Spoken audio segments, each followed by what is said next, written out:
बच्चों 16 फेब को जनवरी अटेम्प्ट का रिजल्ट आ चुका है और मुझे पता है कि बहुत सारे बच्चे ऐसे होंगे जिनकी परसेंटाइल अच्छी नहीं आई और इसी कारणवश वो अपने माँ बाप से नजर नहीं मिला पा रहे और बहुत सारे बच्चों को तो ऐसा लग रहा है कि वो एक फेलियर हैं, अब वो कभी भी जेईई क्रैक नहीं कर पाएंगे। ऑल्दो अभी तक कट ऑफ तो नहीं आई, लेकिन बहुत सारे बच्चों ने पिछले साल के कट ऑफ से कंपेयर करके समझ लिया है कि बहुतों का तो कट ऑफ भी क्लियर नहीं हुआ है। और सबसे बड़ी प्रॉब्लम बताऊं, खासकर उन बच्चों के लिए जिनका अभी बोर्ड का एग्जाम है, 2 दिन बाद 3 दिन बाद आपका फिजिक्स का आपका सबसे इंपॉर्टेंट एग्जाम है, ऊपर से ये जेईई वाली टेंशन और आ गई। मुझे बहुत सारे मैसेज आए कि सर उनका क्लास में मन नहीं लग रहा, उनका पढ़ाई में मन नहीं लग रहा। तो मुझे लगा कि ये वीडियो मुझे आपके लिए बनानी जरूरी है बोर्ड के एग्जाम्स के पहले ही।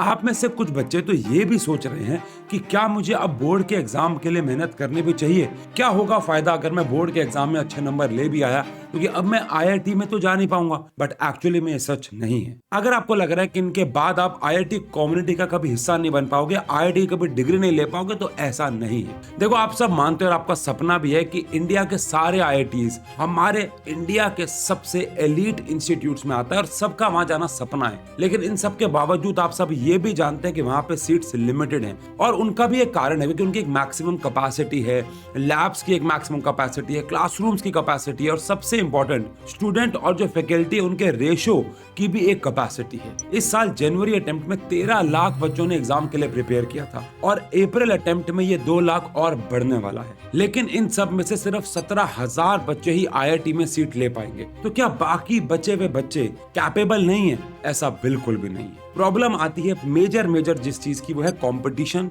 और सीट्स की जो लिमिटेशंस हैं उसकी। अगर आप आईआईटी के पूरे सिस्टम को देखो तो ये एलिमिनेशन पे ज्यादा काम करता है एज कम्पेयर टू सिलेक्शन, यानी हर 100 में से एक बच्चे को सीट मिलती है और 99 को नहीं। अब एक रास्ता ओलंपियाड के एग्जाम्स भी होते हैं, लेकिन ओलंपियाड के थ्रू वही बच्चे जा सकते हैं जिनको इंटरनली ओलंपियाड में मेडल्स मिले। लेकिन क्या जेईई और ओलंपियाड ही एक तरीका है आईआईटी में जाने का? आंसर है नहीं। आईआईटी के अंदर एक ऐसा सिस्टम है जहां पे आप आईआईटी के अंदर एंटर कर सकते हो इन दोनों के बिना। और अच्छी बात यह है कि इस पाथवे का, इस रास्ते का जेईई के रैंक से कोई लेना देना नहीं है और आप पहुंच जाते हो आईआईटी पटना। एनईपी 2020 के बाद आईआईटी पटना को परमिशन मिली डिजिटल और फ्लेक्सिबल प्रोग्राम्स स्टार्ट करने की। इससे आईआईटी पटना ज्यादा स्टूडेंट्स तक पहुंच पाया, एजुकेशन प्रोवाइड कर पाया बिना बीटेक में सीट्स को बढ़ाए। इसमें और भी आईआईटीज हैं, जैसे कि आईआईटी मद्रास जो ऑनलाइन और हाइब्रिड प्रोग्राम्स ऑफर करता है। लेकिन आईआईटी मद्रास और बाकियों के बारे में अलग वीडियो में बात करेंगे। लेकिन सबसे पहला सवाल जो आपके दिमाग में आ रहा होगा वो ये है कि आईआईटी पटना ऑफर क्या कर रहा है। इनके 3 मेजर प्रोग्राम्स और सारे के सारे प्रोग्राम्स हाइब्रिड हैं। हाइब्रिड का मतलब है ऑनलाइन और ऑफलाइन का मिक्स। बेटा, आपको हर एक सेमेस्टर में 10 दिन आईआईटी पटना के कैंपस में जाने का मौका मिलेगा और आप सब जानते हैं कि पीसीएम के हर एक बच्चे का सपना होता है कि वो आईआईटी के कैंपस में जाए। आईआईटी के कैंपस में जाने के बाद मैंने देखा है बहुत सारे बच्चों ने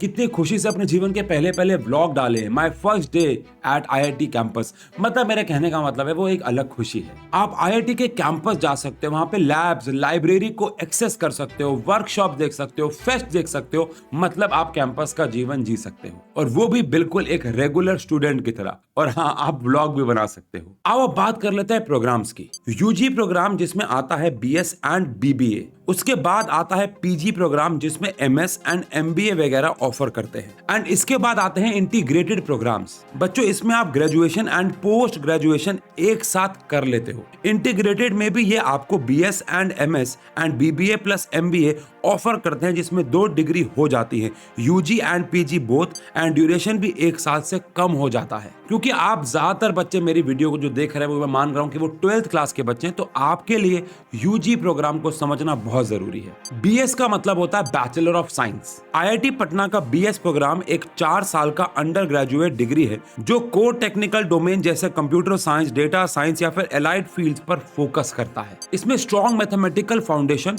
प्रोग्रामिंग स्किल्स और इंडस्ट्री रेलिवेंट करिकुलम होता है। ये जो 4 साल के बीएस प्रोग्राम है 4 साल की बीटेक के इक्विवेलेंट है और बीएस एमएस बीटेक और एमटेक के इक्विवेलेंट है। बाय द वे, मैं आपको नॉलेज के लिए बता दूं, बहुत सारी कंट्रीज में, फॉरेन कंट्रीज में बीटेक एमटेक को बीएस एमएस प्रोग्राम ही कहते हैं। इस प्रोग्राम के लिए आप 2 स्पेशलाइजेशन में से कोई एक को चुन सकते हो। First artificial intelligence and cyber security, second computer science and data analytics. ये ट्रेडिशनल बीटेक से स्ट्रक्चर वाइज अलग हो सकता है, लेकिन एकेडमिक वाइज ये IIT लेवल का ही रहता है। एंड दोनों की स्पेशलाइजेशन की डिमांड भी बहुत ज्यादा है। AI का तो आपको पता ही है, फ्यूचर में AI प्रोफेशनल्स की डिमांड बहुत ज्यादा बढ़ने वाली है, अभी भी बढ़ रही है, लेकिन आगे इसका भविष्य और ज्यादा ब्राइट है। एस्टिमेट के अकॉर्डिंग सिर्फ इंडिया को ही 2026 तक लगभग 10 लाख AI प्रोफेशनल्स की जरूरत पड़ेगी ताकि ग्रोइंग AI ड्रिवन इकोनॉमी को सपोर्ट किया जा सके। ये क्लियरली दिखता है कि AI भविष्य का, फ्यूचर का एक बहुत बड़ा करियर डोमेन बनने वाला है। इसके बाद नेक्स्ट प्रोग्राम है BBA। BBA का मतलब होता है bachelor of business administration. BBA एक ऐसा अंडर ग्रेजुएट प्रोग्राम है जो बच्चों को बिजनेस और मैनेजमेंट की कोर अंडरस्टैंडिंग को डेवलप करने में मदद करता है। IIT पटना का BBA प्रोग्राम टेक्नोलॉजी और मैनेजमेंट का कॉम्बिनेशन देता है और ये 3 साल का प्रोग्राम है। ये स्टूडेंट्स को business fundamentals, analytics, digital strategy और एंटरप्रेन्योरशिप सिखाता है। ये प्रोग्राम उन बच्चों के लिए है जो भविष्य में जाके बिजनेस लीडरशिप रोल्स को टारगेट करना चाहते हैं। इसमें marketing, finance, operation, human resources और बेसिक इकोनॉमिक जैसे सब्जेक्ट्स भी पढ़ाए जाते हैं। इसके बाद आप MBA भी कर सकते हो, जो कि बहुत ज्यादा फेमस रिकॉग्नाइज्ड डिग्री है बिजनेस और स्टार्टअप फील्ड में। इनके 5 साल की BBA और MBA की मिला के जो फीस है वो IIM इंदौर और बहुत सारे और IIMs की 1 साल की फीस से भी कम है। भाई साहब सोच रहे हो, IIM की 1 साल की फीस से भी कम में आप यहाँ पे BBA और MBA 5 साल की पूरी कर दोगे। और एक और एडवांटेज बताऊं, यहाँ पे आप सिर्फ मैनेजमेंट नहीं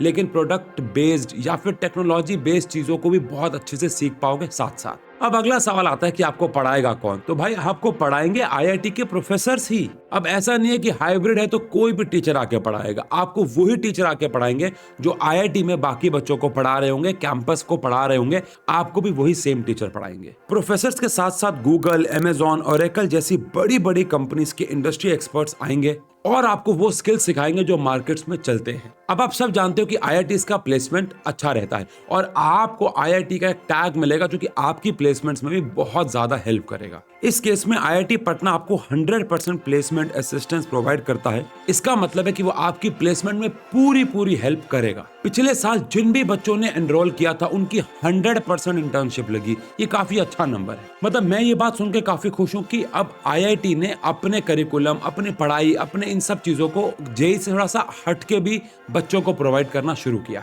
अब अगर बात करें फीस की तो BS और BBA दोनों की ड्यूरेशन अलग है तो उनकी फीस भी अलग है। BS की आपकी सेमेस्टर फीस होगी 56,400 रुपीज। अब क्योंकि 8 सेमेस्टर होते हैं तो ये टोटल ट्यूशन फीस आपकी आएगी 4,51,200 रुपीज। एक रजिस्ट्रेशन फीस होगी जो कि नॉन रिफंडेबल है और 1 टाइम है जो कि होगी 2,800 रुपीज। इसके अलावा आपको एक एल्यूमिनाई फीस भरनी होगी जो कि 6,000 रुपए होगी। अब अगर IIT पटना का टैग लेना है तो मुझे लगता है ये 6,000 रुपए जो एल्यूमिनाई फीस है ये वर्थ इट है। अब BBA की फीस जान लेते हैं। सेमेस्टर फीस है 69,000 रुपीज। 6 सेमेस्टर हैं तो टोटल ट्यूशन फीस हुई 4,14,000 रुपीज। और यहाँ भी रजिस्ट्रेशन फीस और एल्यूमिनाई फीस 2,800 और 6,000 जैसे ऊपर थी। अब एडमिशन के लिए एलिजिबिलिटी बहुत ज्यादा सिंपल और आप में से बहुत सारे बच्चे, मोस्टली बच्चे इजीली क्वालिफाई कर जाओगे। सबसे पहले आओ एकेडमिक रिक्वायरमेंट की बात कर लेते हैं। कैंडिडेट ने 12th पास किया हो, टेक्निकल प्रोग्राम जैसे BS या फिर BS MS के लिए फिजिक्स और मैथमेटिक्स कंपलसरी है। मिनिमम 60% मार्क्स क्लास 10th और क्लास 12th दोनों में रिक्वायर्ड होते हैं।